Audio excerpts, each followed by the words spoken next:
नमस्कार। एक बार फिर से आप सभी का स्वागत है मेरे YouTube चैनल गुरुकुल योग मंत्र में। आज हम इस वीडियो के माध्यम से थायराइड रोग पर चर्चा करने वाले हैं।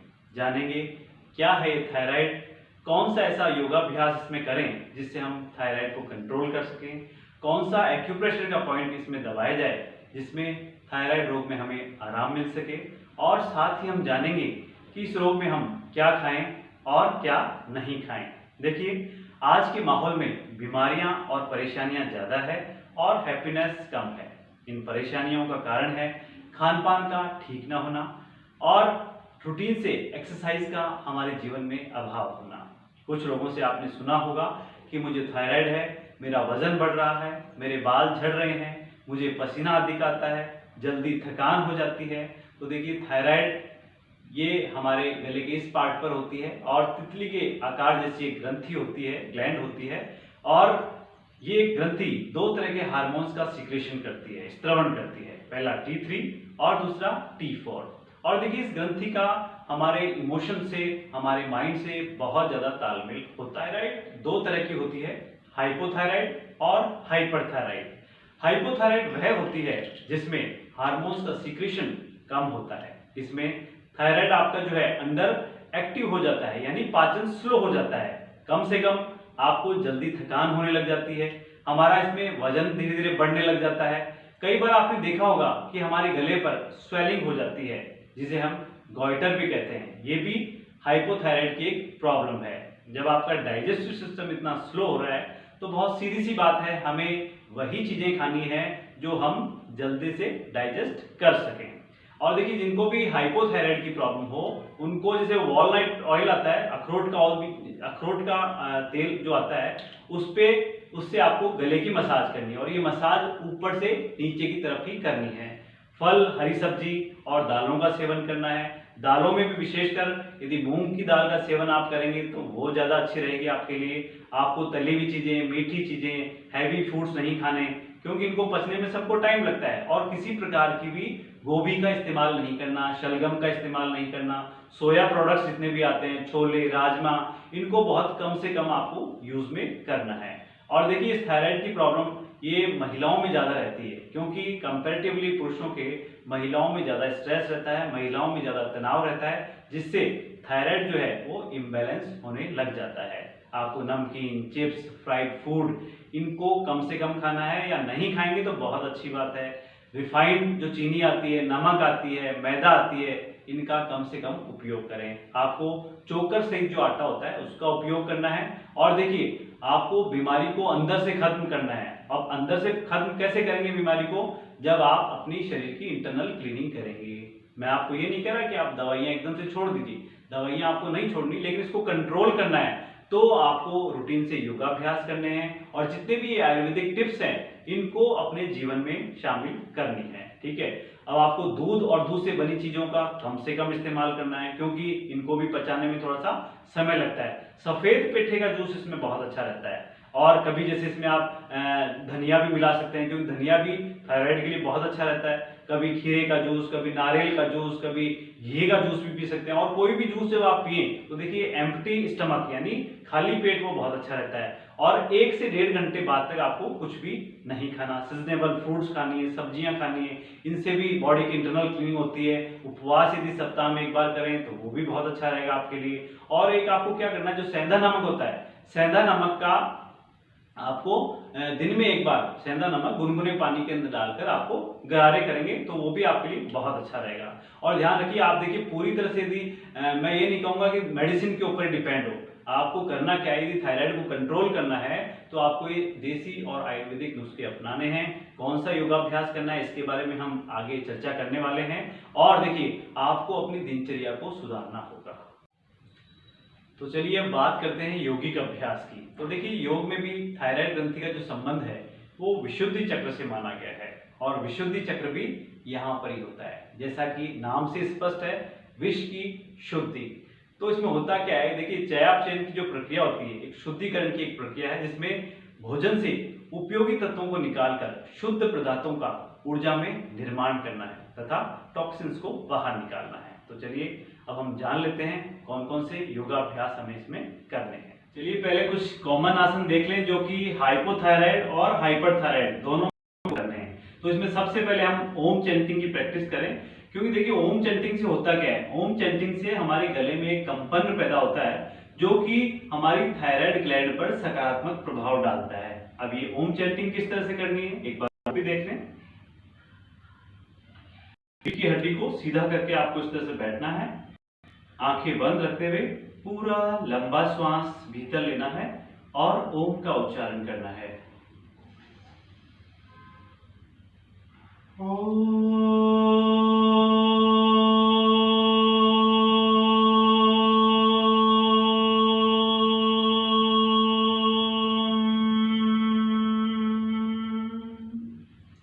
एक बार फिर से देख लें, पूरा लंबा श्वास इसमें लेना है और उसी श्वास को छोड़ते हुए गुंजन करना है। And the voice should be longer and louder, यानी आवाज तेज हो और गति धीमे करनी है इसमें। फिर से देखें,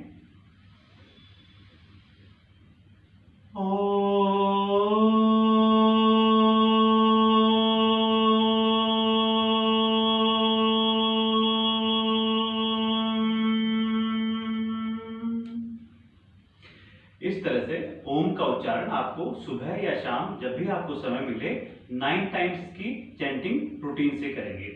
इसके बाद बात करें हम कपालभाति की, तो कपालभाति इसमें कैसे करनी देखिए।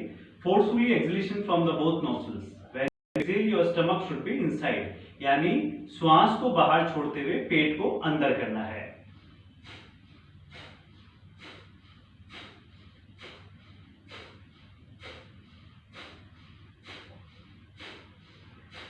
इसमें श्वास लेना नहीं है, जो स्वाभाविक श्वास आ रही है उसे आने देंगे।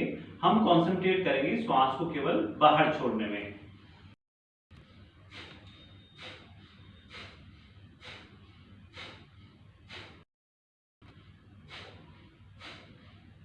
जल्दी तेज करने की बजाय कोशिश करेंगे स्ट्रोक्स को थोड़ा धीमे करने की, क्योंकि जल्दी करने से हमें फायदा प्रॉपर नहीं मिलेगा।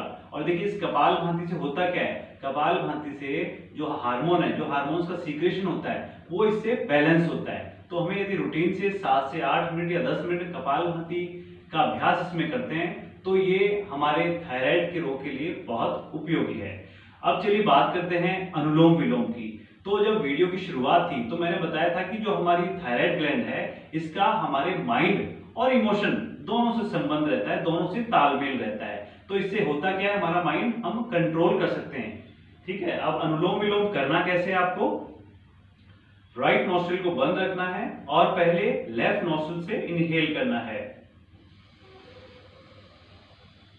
लेफ्ट नॉस्ट्रिल को बंद करते हुए राइट से एक्सहेल करना है। वापस राइट नॉस्ट्रिल से इनहेल करना है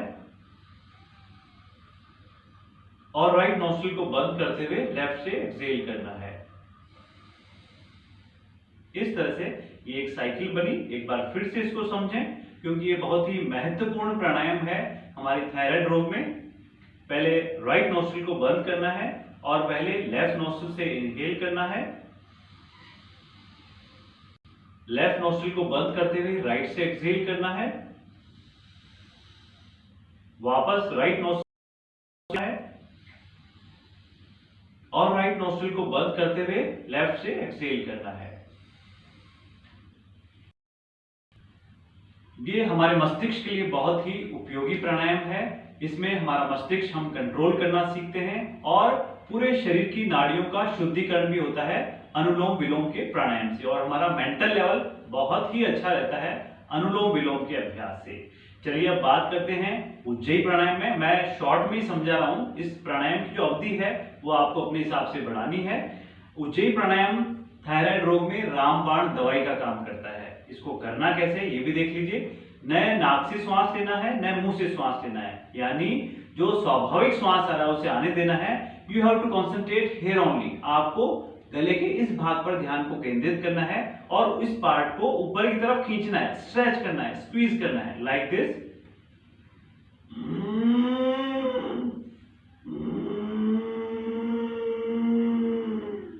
और राइट नॉस्ट्रिल को बंद करते हुए लेफ्ट से एक्सहेल करना है। इस तरह से 4 से 5 बार हम इस प्राणायाम की अवधि को दोहराएंगे। फिर से देखें एक बार कैसे करना है। न मुंह से श्वास लेना है, न नाक से श्वास लेना है। जो स्वाभाविक श्वास आ रही है उसे आने देना है। आपको कंसंट्रेट इस भाग पर करना है, ध्यान को केंद्रित इस पार्ट पर करते हुए इस पार्ट को ऊपर की तरफ खींचना है, स्क्वीज करना है। फिर से देखें।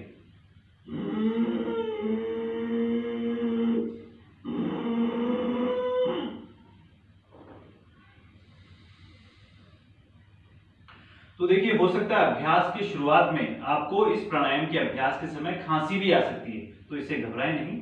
नियमित इसका यदि आप अभ्यास करेंगे तो आपको खांसी नहीं आएगी। तो 5 से 6 बार इसकी आवृत्ति को भी आपको दोहराना है। अब चलिए बात करते हैं जालंधर बंद की। देखिए, हम अभी जो प्राणायाम का अभ्यास कर रहे हैं या आसन का अभ्यास जो करने वाले हैं, ये हाइपोथायराइड और हाइपरथायराइड दोनों रोगियों को करना है, यानी दोनों के लिए कॉमन चीजें हैं सभी। अब जालंधर बंद में क्या करना है, देखिए जालंधर बंद में सबसे पहले आपकी रीढ़ की हड्डी को आपको सीधा करना है, हल्का सा चेस्ट को एक्सपेंड करना है और फिर try to touch your chin to the vocal cord like this. Chin को हल्का सा नेक को अंदर की तरफ करते हुए चिन को वोकल कॉर्ड के टच करना है इस तरह से।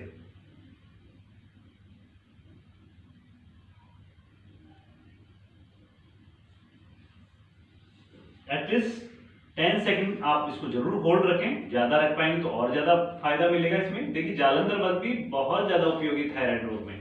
करना कैसे, एक बार फिर से देख लें। आपकी बैक स्ट्रेट रहेगी, चेस्ट को एक्सपेंड करना है और सिर को हल्का सा अंदर की तरफ करते हुए चिन को वोकल कॉर्ड के टच करना है।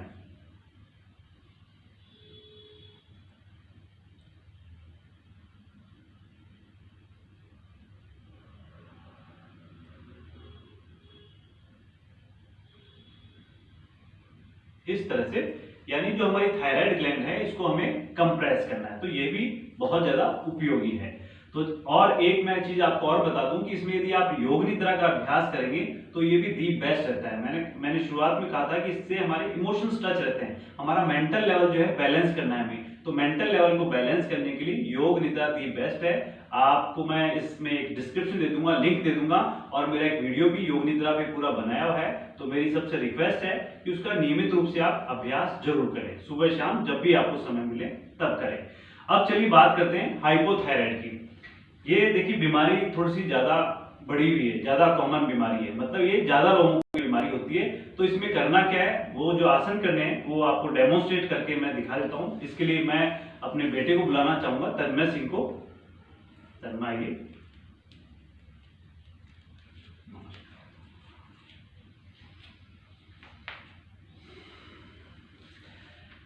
जो हाइपोथायराइड में रोग में जो उपयोगी आसन है वो आसन आपको दिखाए जा रहे हैं। तो सबसे पहले सेतुबंध आसन का अभ्यास करेंगे तन्मय।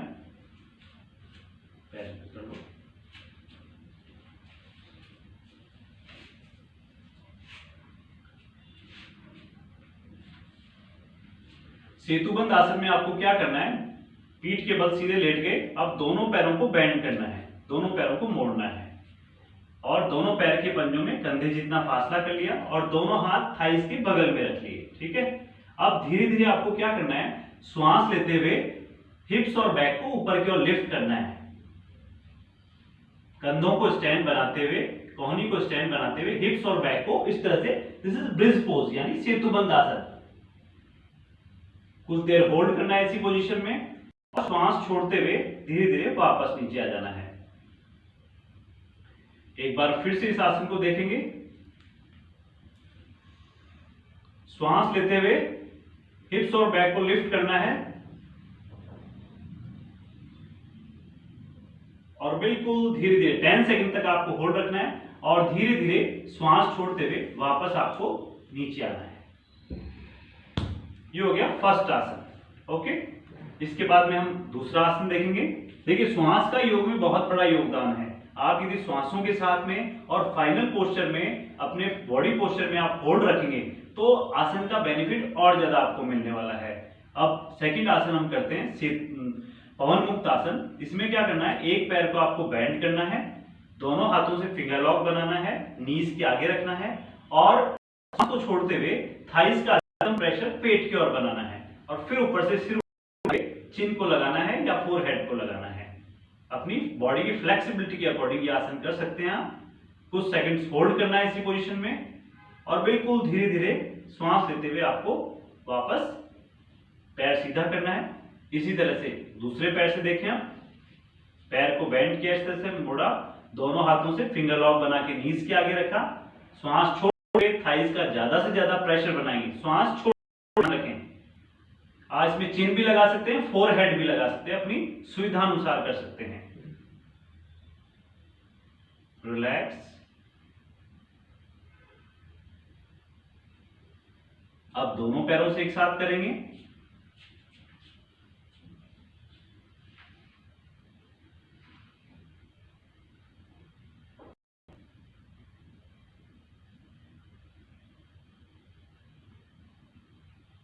Very good, relax.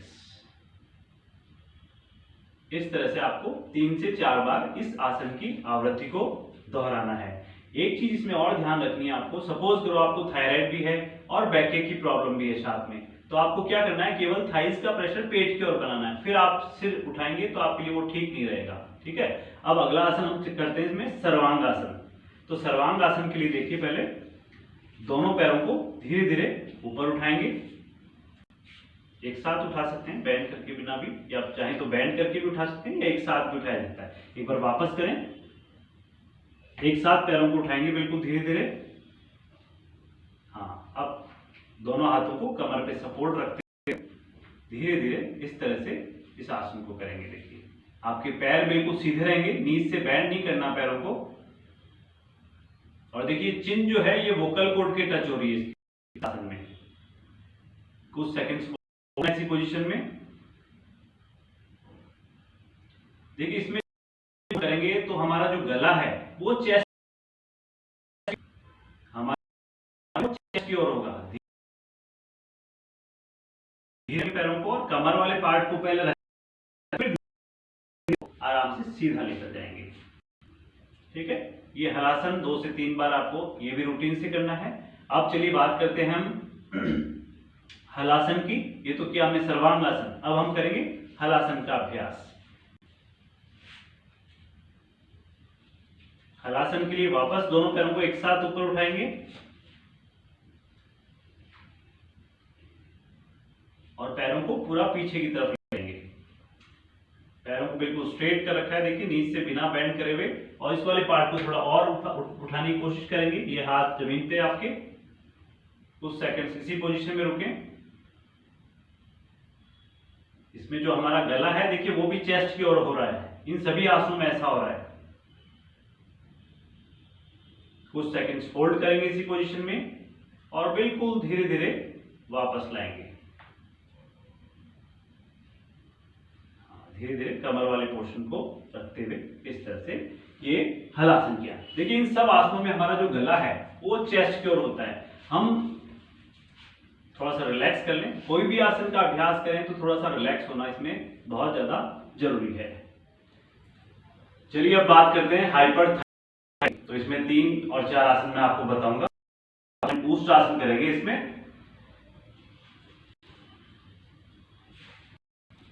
इसमें क्या होता है, हार्मोन्स का सीक्रेशन ज्यादा होता है, सब चीजें जल्दी जल्दी होती है, शरीर का वजन कम होता है। लेकिन कुछ योगासनों के नियमित अभ्यास से यदि हम करेंगे इसमें नियमित अभ्यास तो इसमें हमें जरूर फायदा मिलेगा। तो सबसे पहले इसमें ऊष्ट आसन का अभ्यास हम देखेंगे।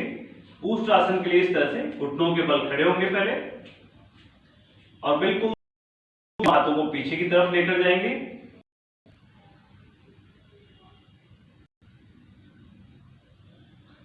और जब पीछे की तरफ जाएंगे तो हिप्स और बैक को थोड़ा सा आगे की तरफ पुश करते हुए अधिकतम बैक बेंडिंग करने की कोशिश करेंगे। कुछ सेकंड्स होल्ड करने के बाद रुकने के बाद धीरे धीरे वापस हाथों को आगे की तरफ ले आएंगे। चलिए अब हम दूसरा आसन देखेंगे। इस तरह से 3 बार इस आसन की आवृत्ति को दोहराएंगे। अब दूसरा आसन करेंगे हम धनुरासन। इसके लिए पेट के बल उल्टा ले,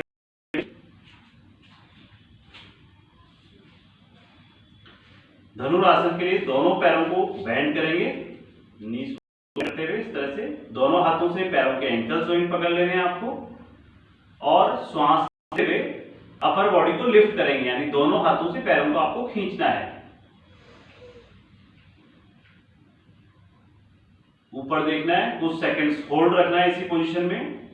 हल्का सा आप अपनी क्षमता अनुसार, अपनी कैपेसिटी के अकॉर्डिंग थोड़ा सा और ऊपर इसमें उठ सकते हैं, और बिल्कुल धीरे धीरे वापस। और देख लीजिए इसी आसन को। सबसे पहले दोनों पैरों को इस तरह से बेंड किया, दोनों हाथों से, और श्वास लेते हुए धीरे धीरे बॉडी को लिफ्ट करेंगे, यानी दोनों हाथों से पैरों को खींचना है।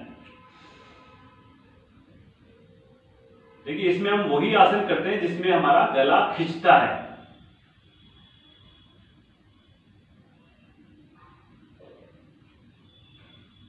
रिलैक्स। इस आसन की आवृत्ति को भी 3 से 4 बार दोहराएंगे। अब हम अगला आसन करेंगे भुजंगासन। दोनों पैर आपके मिले रहेंगे, दोनों हाथों को चेस्ट के बराबर में लेंगे, शोल्डर्स के बराबर में लेकर आएंगे, और धीरे धीरे श्वास भरते हुए अपर बॉडी को लिफ्ट करना है नेवल वाले पार्ट तक, यानी नाभि तक आपको अपने अपर बॉडी को ऊपर की ओर लिफ्ट करना है इसमें श्वास लेते हुए। कुछ सेकंड्स होल्ड रखना है, दोनों पैर आपके इसमें मिले रहेंगे, ऊपर देखना है, और बिल्कुल धीरे धीरे श्वास छोड़ते हुए वापस आगे की ओर। एक बार फिर से करें, दोनों पैर आपके मिले हुए, श्वास लेते हुए अपर बॉडी को लिफ्ट करना है इसके अंदर,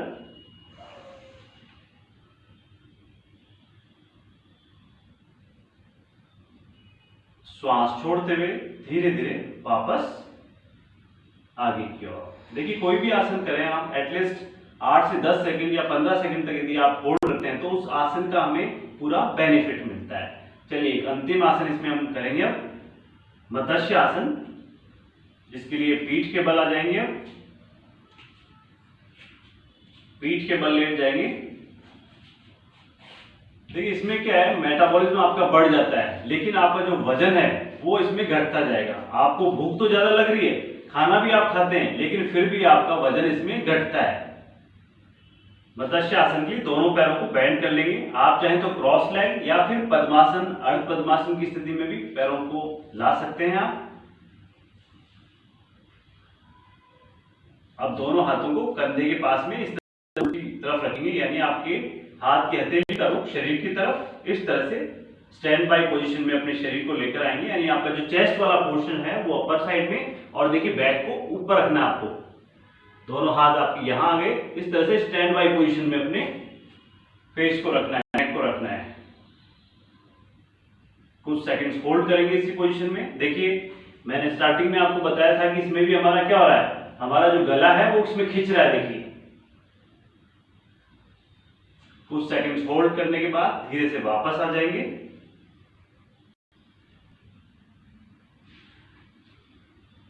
एक बार इस आसन को और देख लें। देखिए इस पोजीशन में आपको आना, आप क्रॉस लेग आराम से कर सकते हैं, केवल सिर की और चेस्ट वाली पोजीशन आपको देखनी है। दोनों हाथों को कंधे के बराबर में इस तरह से लेकर आएंगे कि आपके हाथ की हथेली का रुख जो है आपके शरीर की तरफ रहेगा, और बिल्कुल धीरे धीरे अपने हथेलियों के सपोर्ट से आपको सिर को इस तरह से स्टैंड बाय पोजीशन में लेकर आना है। दोनों हाथ की हथेलियों से पैर के पंजों को पकड़ना है इसमें। कुछ सेकंड्स होल्ड करना है इसी पोजीशन में, और बिल्कुल धीरे से दोनों हाथों सिर को सीधा करेंगे। इस तरह से सिर को सीधा करना है, आराम से बिल्कुल रिलैक्स करेंगे, हाथों को आगे और फिर पैरों को धीरे से खोल लेंगे। रिलैक्स। थैंक यू तन्मय।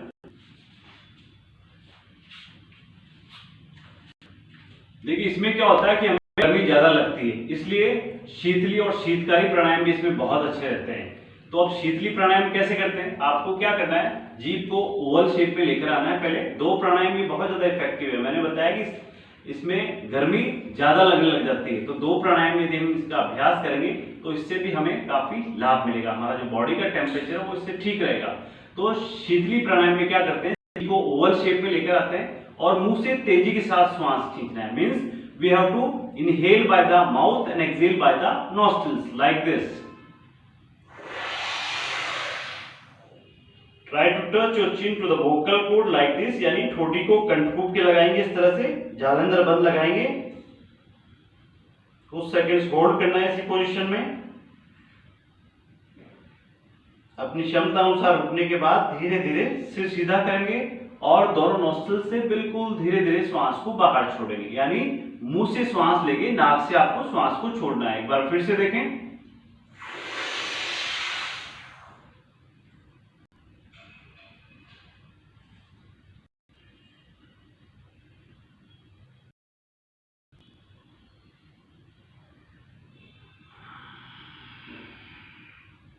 ये हुआ आपका शीतली प्राणायाम। एक शीतली बेनिफिट सेम ही है।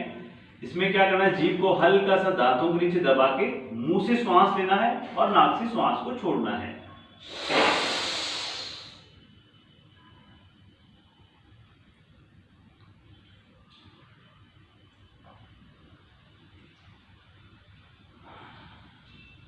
श्वास को अपनी क्षमता अनुसार ही रोकना है, मुंह से श्वास लेना है, नाक से श्वास छोड़ना है।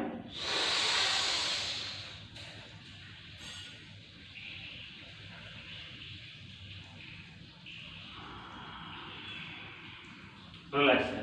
तो इस तरह से जो आपको प्राणायाम, जो आसन का अभ्यास कराया गया है, यदि आप इसका नियमित अभ्यास करेंगे तो डेफिनेटली आपको हाइपरथायराइड और हाइपोथायराइड दोनों में ही लाभ मिलना है। Thank you so much.